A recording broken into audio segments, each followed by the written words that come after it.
তারাপীঠে প্রচারে বীরভূমের বিজেপি প্রার্থী দুধ কুমার মণ্ডল কর্মী সমর্থকদের সঙ্গে তারাপীঠ মন্দিরে পুজো দিয়ে প্রচার শুরু করেন তিনি। বীরভূম কেন্দ্রে তিনিই জিতবেন এমনটাই দাবি দুধ কুমার মণ্ডলের।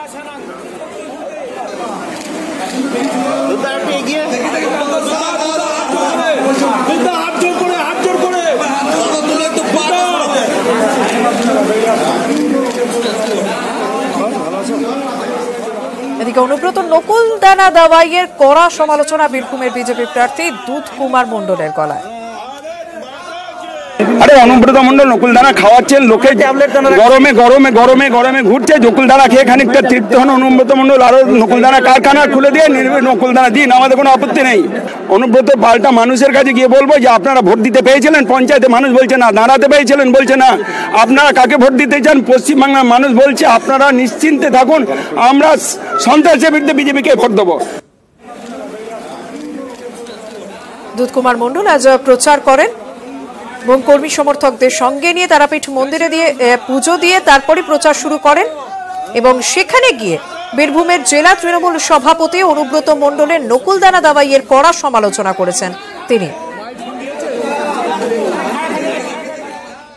আজ মালদায় রাহুল গান্ধীর পাল্টা সভা শুভেন্দু অধিকারী। চাঁচলের সভা থেকে রাহুলকে আক্রমণ শুভেন্দু অধিকারী। কংগ্রেসকে বিজেপির দালাল বলে কটাক্ষ করেন তিনি। রাহুল জিকে কংগ্রেসের মোল্লার লোকেরা এখানে এনেছেন কেন? কাকে দুর্বল করার জন্য এনেছেন আর কাকে লাভ করার জন্য এনেছেন? যদি প্রকৃতপক্ষে আপনারা এই দিল্লির নির্বাচনে সাম্প্রদায়িক বিজেপিকে সরাতে চান, নরেন্দ্র মোদী সরকারকে সরাতে চান, তাহলে মোল্লার যারা বিজেপির দালাল বিটিম কংগ্রেসের লোকেরা আছে, যারা পঞ্চায়েতে বিজেপিকে সাপোর্ট করেছে, সকালবেলা করে কংগ্রেস আর সন্ধ্যাবেলা করে বিজেপি, এই লোকগুলোকে তারা আজকে রাহুলজিকে এনে এখানে বিজেপি বিরোধী শক্তিকে দুর্বল করার চেষ্টা হয়েছে। যদি বিজেপিকে রুখতে চাইতেন চলে সভা করতেন না, হবিবপুরে গিয়ে সভা করতেন। আমি বলে দিই আপনারা এই ফাঁদে পাওয়া দেবেন না।